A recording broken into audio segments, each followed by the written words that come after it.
que maman est arrivée au travail.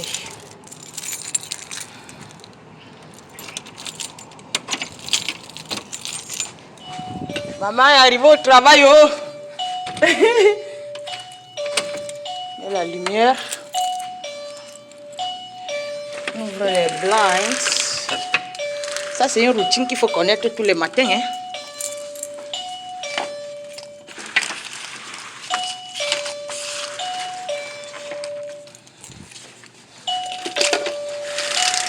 Vraiment, nous allons causer aujourd'hui. C'est ma famille à qui je dois expliquer les choses. La vidéo d'hier, c'était samedi. Aujourd'hui, c'est dimanche. Je suis obligée de venir au salon. J'habite à 5 minutes du salon. Je suis obligée de venir au salon pour essayer de parler parce qu'il y a tout le monde à la maison à l'heure là. You know? Donc, c'est un peu ça. Il faut que je vous explique beaucoup de choses. Vous savez, quiconque me connaît sait que je ne parle pas beaucoup. Je garde beaucoup de choses dans mon cœur. Parce que ma mère m'a dit à Solange, toi, Kobo, j'ai grandi en sachant qu'il ne faut pas parler. Mais on ne peut pas tout garder. Vous comprenez un peu ce que je veux dire? Et si j'ai bloqué la porte là même, vous voyez? On ne peut pas tout garder dans le cœur. Mon problème avec le gars Bamoun, c'est un problème qui date de 4 ans. Toi qui m'écoutes, tu peux supporter ce genre de problème pendant 4 ans? Non, tu ne peux pas. Donc, c'est fermé. Je suis le genre de personne, je ne parle pas beaucoup. Quand je parle, c'est que c'est grave. C'est un problème qui date depuis 2016. Le Bamoun, je l'ai connu dans les années 80. C'était le fils de ma mère. Ma mère l'aimait beaucoup. Tous mes frères, mes soeurs, tout le monde. Ma mère l'aimait. La dernière fois que j'ai vu ce Bamoun, c'était en 1995. La dernière fois que je l'ai vu. En 2015, comptez entre 1995 et 2015, ça fait combien d'années? Ok. En 2015, ma soeur m'appelle.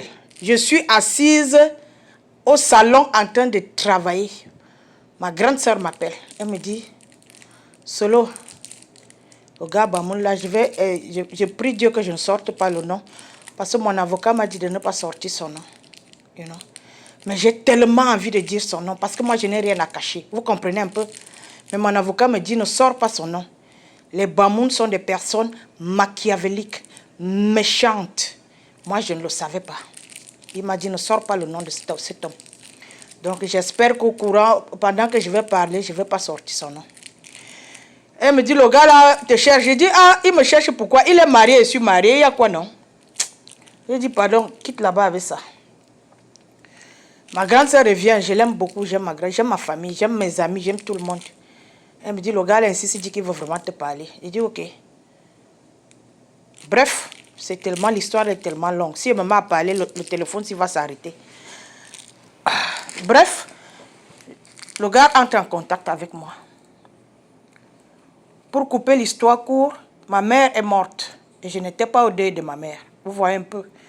Quelque chose qui m'a beaucoup touché, perdre une maman qui t'a beaucoup... Ma mère a tout fait pour moi, you know. Ma mère était ma vie, Amine. Yeah, ma mère était tout pour moi. Putain, je me suis dit, je ne vais pas pleurer, you know. Quand je pense à ma mère. Bref. Maman!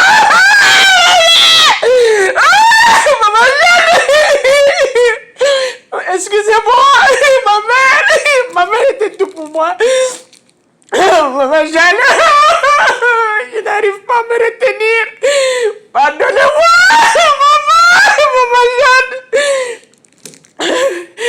Oh, maman Jeanne, maman. Excusez-moi. Donc ma mère et moi, je n'étais pas au deuil de ma mère. Il dit, je vais faire la tombe de ma mère. Mes frères devaient faire la tombe de ma mère. J'ai dit que non, laissez, je vais faire la tombe de ma mère. Comme je n'étais pas à l'enterrement de ma mère, je vais faire sa tombe. C'est comme ça que le gars là, il me dit qu'il est le président d'une tontine. Dans la tontine, il y a Roger Mila. Il y a le colonel Didier. Je sais que le colonel Didier c'est qui, mais tout le monde connaît Roger Mila. Je pleure pour ma mère. Il me parlait de Yves Tchala. Je fais confiance au gars. Tout le monde qui me connaît sait que je ne parle pas avec les gens. Je lui fais confiance. Surtout quand je lui avais annoncé la mort de ma mère, elle a tellement pleuré. Je commence à cotiser. C'est moi-même qui l'appelle. Je lui dis, comme tu m'as dit que tu es président d'une tontine, je vais cotiser. Je vais faire une main. Une main, c'est 100 000 francs. Sinon, c'est ce qu'il me dit. Après, il me dit, mais je peux faire 2 mains. Je calculais que en décembre 2016, ça va faire 2 400 000. Et l'argent qu'il me doit déjà, parce que je lui ai prêté 842 000. L'argent qu'il me doit déjà, je peux aller au Cameroun faire la tombe de ma mère à 1 mai, le 2 mai. Je commence à cotiser. Quand mon mari a su que j'ai fait la tontine là, au 2e mois, mon mari me dit, ne fais pas la tontine, maman. Il me dit, tu ne peux pas faire confiance aux Camerounais, maman. Puis les Camerounais sont malhonnêtes, mon mari me dit, ne fais pas. Mais je faisais tellement confiance au gars là, c'est un ami de la famille. Bref, je commence à faire là. Je n'ai pas écouté mon mari. Je n'ai rien regretté. J'ai fait la tontine. 210 000 le mois. Parce qu'il m'avait dit 200 000 pour 2 mains et 5 000 pour collation, la nourriture, whatever. Je lui ai demandé, même si je ne suis pas là, je dois faire la collation. Il me dit oui, il dit ok. Donc, je cotise. Il m'a dit, je vais toucher la première tontine le 15 octobre et la deuxième tontine le 15 décembre. Entre-temps, il a d'abord prêté 342 000. Après, il pète encore 500 000. Je fais confiance à un ami de famille que toute ma famille connaît. Je connais aussi toute sa famille. Sa première fille, Raïssa. J'ai porté Raïssa entre mes mains. Quand Raïssa est née à la Cité Verte, je connais très bien la mère de Raïssa. Je l'ai vue. La mère de Raïssa m'a accueilli dans sa maison quand je suis partie saluer Raïssa. Sa mère a préparé, j'ai mangé. Vous voyez les déceptions des Bamoun. Bref, le 15 octobre, le gars ne me donne pas l'argent. Je lui dis, mais tu devais me donner l'argent. Il me dit, non, attends, c'est monté, c'est descendu. Je vais à Washington avec mon fils rencontrer Aline. Je lui dis, mais où est mon argent? Il me dit, le colonel Didier a eu deuil. Le colonel Didier a eu deuil et c'est lui qui garde l'argent. Je pense qu'il est trésorier. Vous comprenez un peu? Il dit, ah, ok, il va rentrer. Quand il me dit, ah, tu sais que les dés ne durent pas. Après, un autre jour, pendant que je suis à Washington avec ma soeur, il m'appelle, il me dit, je suis à Douala, je vais d'abord t'avancer. Parce qu'il devait me donner 1 200 000. Il dit, je vais d'abord t'avancer 800 000. Je suis contente. Et, effectivement, il m'a dit, ok, c'était un dimanche, je pense, il m'appelle, il me dit, ok, je suis à Yaoundé, je fais comment? Il dit, remets l'argent à mon petit frère. Va remettre l'argent à mon petit frère. Le lendemain, mon petit frère m'appelle, il me dit qu'il a reçu l'argent. J'ai dit, ok. Bref, pour couper l'histoire, je pense qu'il m'avait donné les 200 000 pour m'embrouiller. Oui, je ne sais pas si vous comprenez un peu ce que je veux dire. Ça dit, il s'est dit, oh, quand je vais donner 800 000, elle va se calmer, elle me connaît, elle me fait confiance. C'est une bonne personne et tout et tout. Et je suis une bonne personne. Finalement, à partir de janvier, le gars commence à me fuir. Il commence à fuir. Je l'appelle, il le prend. J'ai tous les enregistrements depuis 2016. Tout est enregistré. C'est ça que je vais donner au juge. Tous les enregistrements, je suis au salon avec ma copine congolaise. On l'appelle, il ne prend pas. Et tout, j'ai tous les rangs. Il a commencé à me fuir, à me trimballer. Un jour, j'ai réussi à la voir. Il dit non, c'est que c'est monté, c'est descendu. C'est une longue histoire. Finalement, il me dit, ok, je vais aller voir mon... En avril, il me dit, ok, je vais aller voir mon banquier. Je vais voir s'il peut m'avancer. J'ai dit, ça va prendre combien de temps? Il me dit, je ne sais pas combien de temps ça va prendre. Tu parles à une personne qui a ouvert des comptes partout dans le monde. Hein? Je parle au téléphone avec mon banquier. Je l'appelle, je lui dis, donne telle somme à telle personne. C'est aussi simple que ça.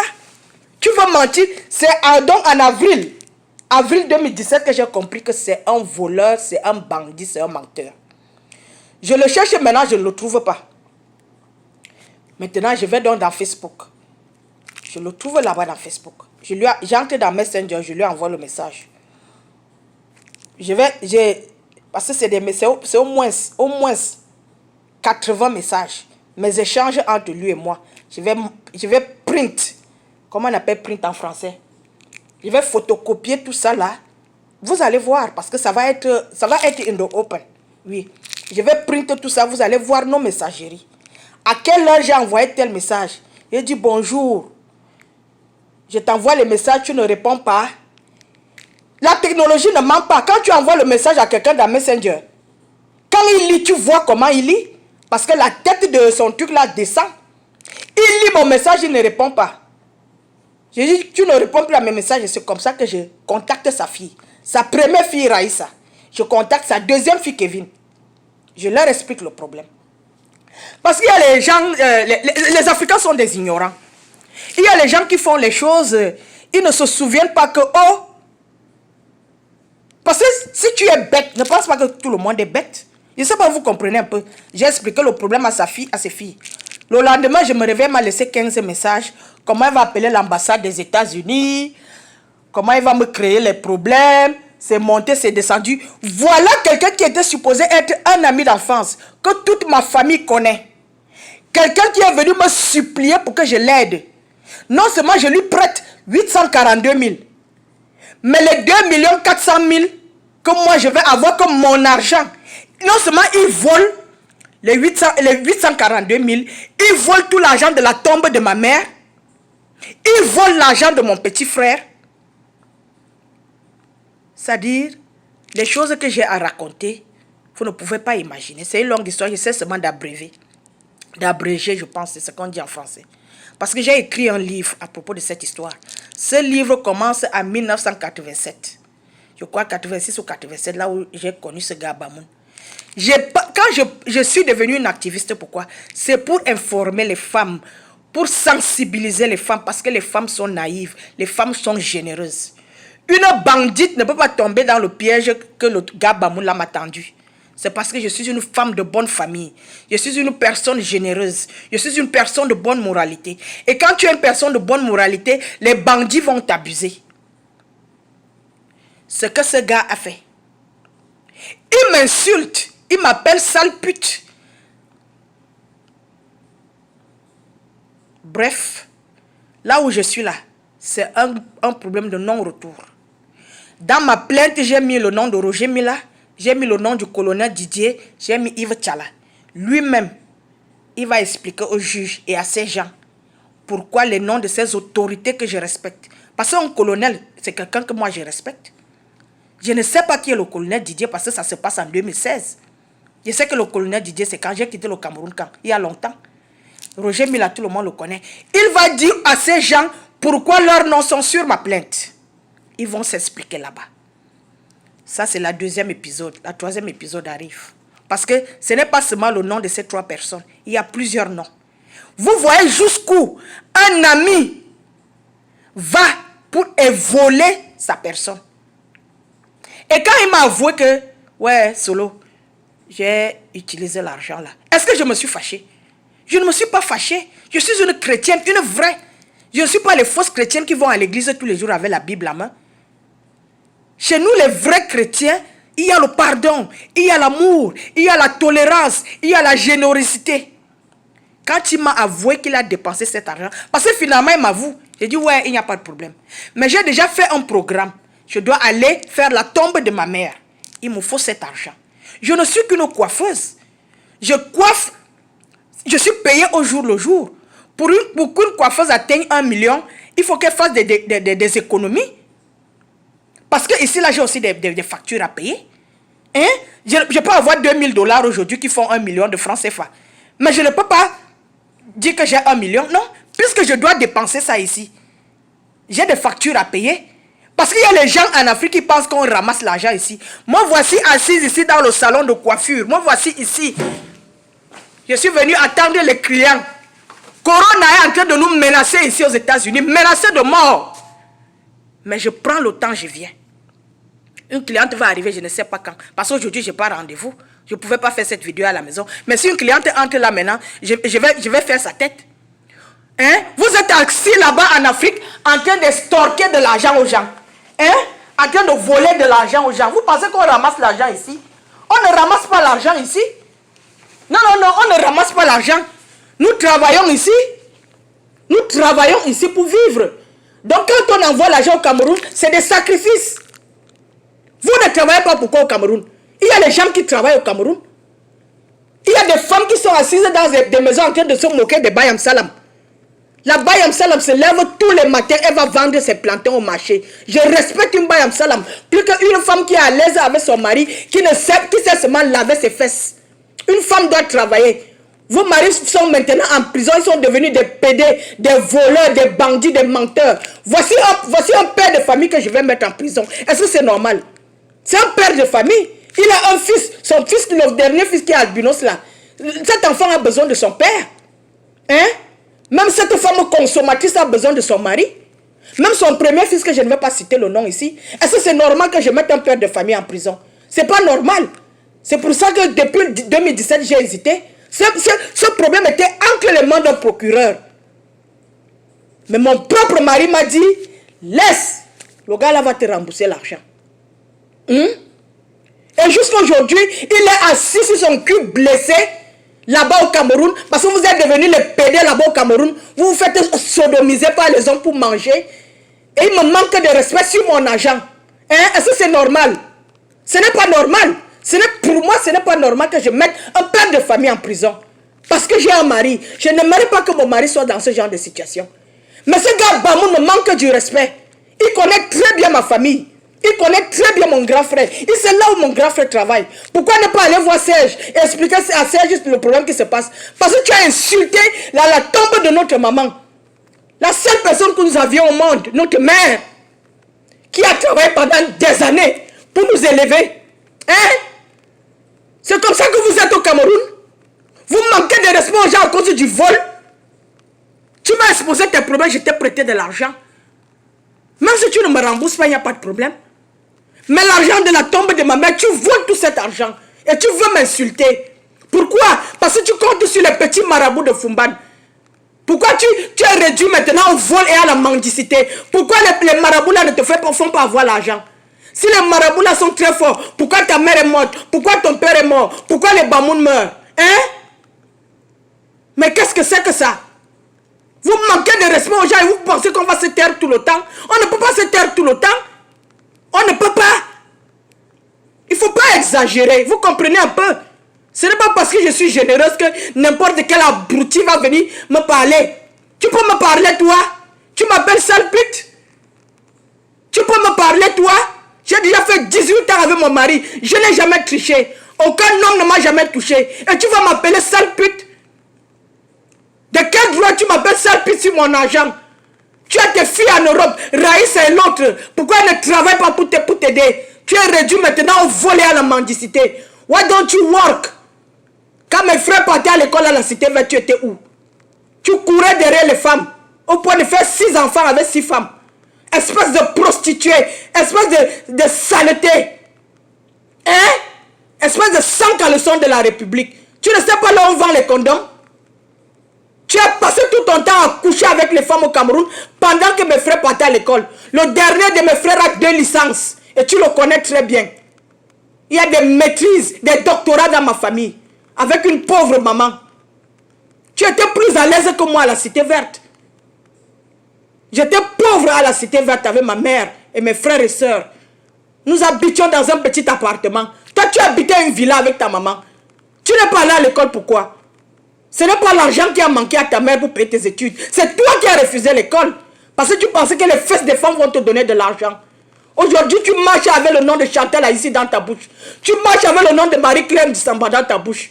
Hein? Parce que Chantal ici avait les problèmes avec ma soeur. Tu viens me parler, tu vas me raconter les bêtises de Chantal ici. Pour que j'aille dire à ma soeur ce que je n'ai jamais fait. Parce que je savais que si je dis ça à ma soeur, elle va utiliser ça contre Chantal ici. Moi, j'aime Chantal ici. J'ai le numéro de Chantal là ici. J'ai parlé avec Chantal là ici. Je pouvais lui parler de toi. Mais ce n'est pas moi. Ce n'est pas mon style. Je suis une grande dame. Je me respecte. Tu comprends un peu? Donc quand on était à la cité verte, tu me faisais la jalousie. Au point de chercher mon contact 30 ans plus tard. Pour venir mettre les troubles dans mon foyer, dans ma vie. Est-ce que tu connais les retombées de ce problème? Est-ce que tu sais qu'il y a les gens dans ma famille qui ne veulent pas parler à Aline à cause de ce problème? Les gens lui ont dit Solange, Aline Solange est une femme très calme. Elle ne dérange personne. Elle aide tout le monde. Mais à cause de toi, tu es venu mettre les troubles dans sa vie. Hein? Vous vous baladez comme les mauvais esprits dans les familles des gens pour troubler les familles des gens.